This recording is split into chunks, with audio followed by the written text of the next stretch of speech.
Hello everyone, कैसे हैं आप सभी लोग। स्वागत है आप सभी का हमारे यूट्यूब चैनल फिया लाइफ स्टाइल में। दोस्तों, जो पोपली के सपोर्टर हैं उसकी चमचियां हैं कुछ ज़्यादा भोभो भोभो भोभो कर रही हैं और मेरे चैनल पे आकर कुछ ज़्यादा ही गंद मचा रही हैं। तो सुनो, मैं वहाँ तो आंसर करने वाली नहीं हूँ, क्योंकि मेरा जब यूट्यूब चैनल है तो मैं क्यों तुमको कमेंट में आंसर करूँगी। तो पोपली की सपोर्टर, ये क्वेश्चन तुम्हारे लिए था, मतलब क्वेश्चन का आंसर तुम्हारे लिए है। तुमने क्या बोला था? एक बकरी आ गई मेमे करने। तो तू क्या है, कुतिया है? हाँ, जब कुत्ता भौ भौ करता है ना तो बकरी तो मैं करेगी, और शेरनी क्या करती है? वो दोनों को सुनती है। तो मैं हूँ शेरनी और तू है कुतिया, समझी? फिर मैडम बहुत ज़्यादा पोपली की तरफदारी करती हैं, बड़ी उसकी तारीफ़ करती हैं कि उसने तो कुछ नहीं किया ख़ानदान के लिए, डॉक्टर रेखा ने तो पूरे ख़ानदान को बदनाम कर दिया है। तो मैडम, जो तुम्हारी वो पोपली है जो दो दो पतियों को ऊपर पहुंचा दी और मरने के बाद भी उनको बदनाम करती रही, अब पता नहीं अब किसने लोगों की और किसकी किसकी मौत तो कराना चाहती है, किसको किसको और टॉर्चर करना चाहती है, शुगर बीपी का पेशेंट बनाना चाहती है। ससुर को तो इतना ज़्यादा उसने बदनाम कर ही दिया है, जैसा कि पता है सबको, उसके ससुर ने उसके ऊपर केस कर रखा है, केस कर रखा है ना। तो दोस्तों, जब ऐसे गंदे लोग ना आपके परिवार में आ जाते हैं ना, ये आपके परिवार को तो गंदा करते ही हैं, साथ में समाज को भी गंदा करते हैं। ये सिर्फ गंदगी ही फैलाने का काम करते हैं। जैसे कि कौन? आपकी पोपली मैडम। आंसर मिल गया मैडम। और मैडम का एक क्वेश्चन हमारे चैनल पे था। अगर एक क्वेश्चन तुमको पूछना है ये तो डॉक्टर रेखा से जाके पूछती, लेकिन उनके चैनल पे इनकी हिम्मत नहीं हुई। शायद हो सकता है इनको कैद वैद कर दी हो अलमारी में, तो इसलिए वो यहाँ पूछ नहीं सकती। तो ये उड़ते हुए भटकते हुए मेरे चैनल पे आती हैं। तो मैडम पूछती हैं कि मुझे तो एक बात पूछनी है, झोला छाप, वो झोला छाप नहीं, डॉक्टर रेखा उनका नाम है, ओके, कि उनके पति ने उन्हें क्यों छोड़ दिया? क्यों? शादी करनी है क्या डॉक्टर रेखा के पति से? तुम्हारे ऊपर ना थूकेंगे भी नहीं, ठीक है? खैर चलो, डॉक्टर रेखा तो तुमको शायद आंसर नहीं कर पाई, या तुमने उनसे क्वेश्चन नहीं पूछा, मैं इसका आंसर दे देती हूँ। ठीक है मैडम, अब मैं अपने संस्कारी शब्दों में आ जाती हूँ और प्यार से तुमको आंसर करती हूँ। ध्यान से सुनना चमची, ध्यान से सुनना। देखो, जो तलाक होता है ना, ऐसे नहीं होता। संस्कारी कुछ तौर तरीके होते हैं। तो जो दंपत्ति होते ना, अगर उनकी नहीं जम रही है, अपने विचारानुसार ना वो विवाह विच्छेद न्यायालय में जाकर कर सकते हैं। लेकिन क्या बताएं, कुछ अनपढ़ जाहिल बिना कलम वाले लोग होते हैं ना, जो परिस्थितियों को समझते ही नहीं है। वो सारी मैं तो भूल गई कि तुम लोग इस तरीके की भाषा कहाँ समझोगे। तुम्हारी भाषा में मैं समझा रही हूँ कि उनके पति ने तलाक क्यों उनको देना चाहते हैं, दिया नहीं है, सॉरी दिया नहीं है, मतलब देना चाहते हैं, लेकिन जब तक पत्नी नहीं चाहेगी तो तलाक किसी का बाप भी नहीं करा सकता है, ठीक है ना। तो चलो तुम्हारी भाषा में समझाते हैं।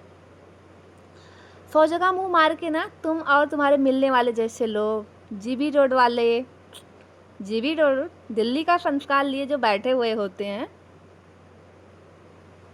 वो किसी भी संबंध की पवित्रता को कहाँ समझ पाएंगे।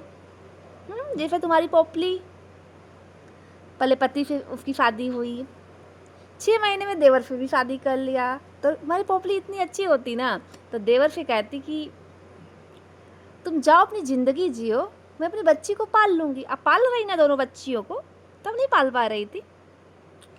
तुम और तुम्हारी पोपली इस बात को नहीं समझ पाएंगे। खैर, मैं आगे समझाती हूँ। जो अपने माँ बाप का सगा नहीं हुआ, अपने बच्चों का सगा नहीं हुआ, वह क्या ही कर पाएगा अपने जीवन में। तो सुनो मैडम, आइंदा से ना आप मेरे चैनल पे मत आना, ठीक है? और चलो तुमको एक ना हम स्टोरी सुनाते हैं। शायद तुम पढ़ी लिखी तो नहीं हो, लेकिन तुम गूगल कर लेना। एक चैप्टर है जो हाई स्कूल में पढ़ाया जाता है। मुंशी प्रेमचंद का एक रचना है, एक कहानी उनकी है, बड़ा भाई। जो उसमें बड़ा भाई होता है वो बहुत मेहनती होता है, वो हर परीक्षा में फेल हो जाता है। छोटा भाई ऐसे ही था, कम पढ़ा लिखा, अव्वल दर्जे का था वो, मतलब कम पढ़ा लिखा। बड़ा भाई अपने प्रेम और अनुभव का हवाला देकर हमेशा डांटता था उसको और सीख देता था।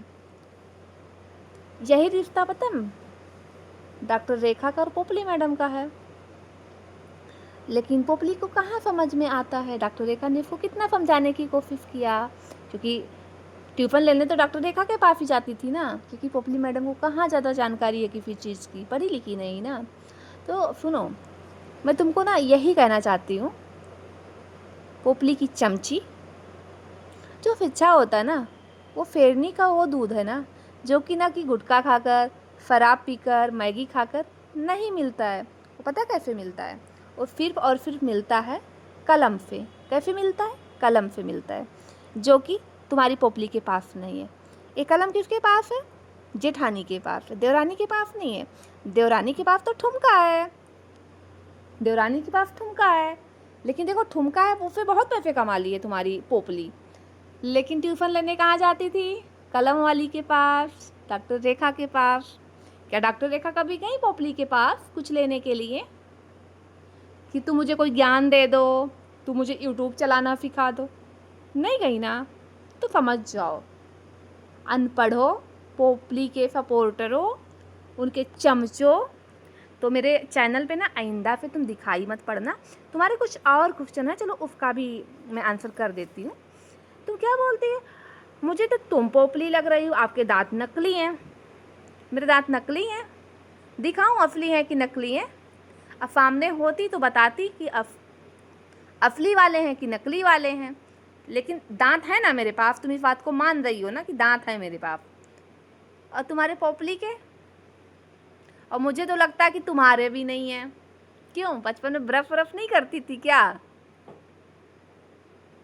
ब्रश नहीं, टूथपेस्ट नहीं मिलता था, दतून करती थी क्या?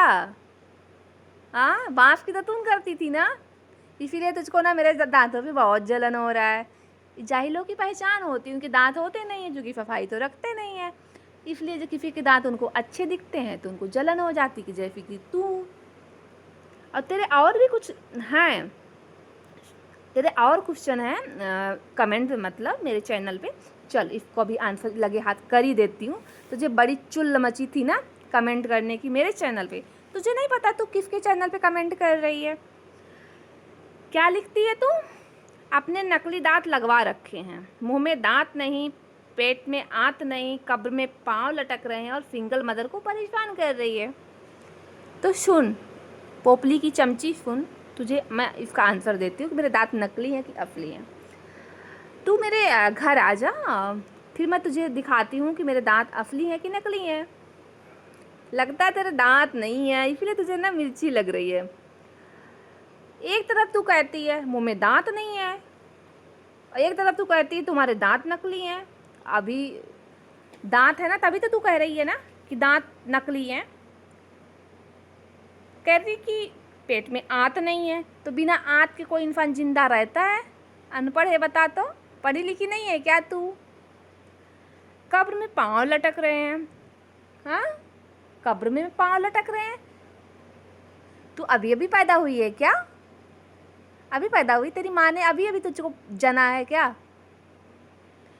अभी अभी पैदा हुई है तो फिर तू इतनी वेफ्या टाइप की कैसे भाषा का यूज कर रही है? हाँ, जीवी रोड वाली है क्या तू? बता। तेरे चैनल का नाम है, चलो लास्ट कर ले ही लेती हूँ, तेरा नाम नहीं पढ़ूंगी। Fashion blog, trendy fashion blog है, ब्लॉग हो, ट्रेंडी हो तुम। हाँ, अभी अभी पैदा हुई है ना, तो इसलिए तेरा ट्रेंड चल रहा है। हाँ, अच्छा, कितने में बिकती है तुम?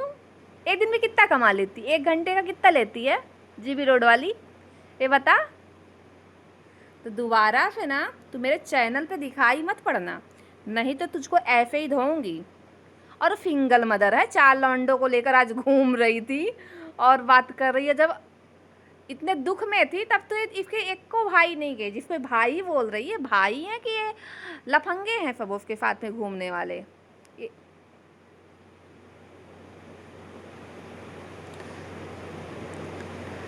वो लफंगे हैं, उसके भाई नहीं है, वो लौंडों के साथ में तो सिंगल मदर नहीं है, वो के समझी? और मुझे तो लगता है कि तू जीबी रोड वाली है।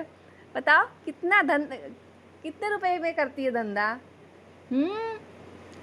चमची, पोपली की प्यार, सच सच बता, सच सच बता।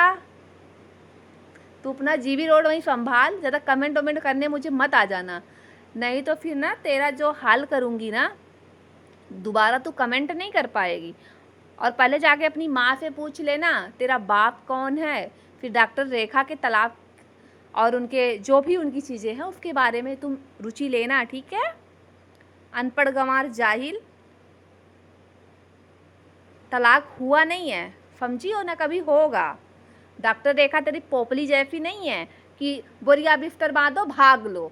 देखो आज भी ससुराल वाले घर को बेच के चले गए हैं, लेकिन डॉक्टर रेखा आज भी उसी घर में रहती, उस घर को उस लेडी ने खरीद लिया।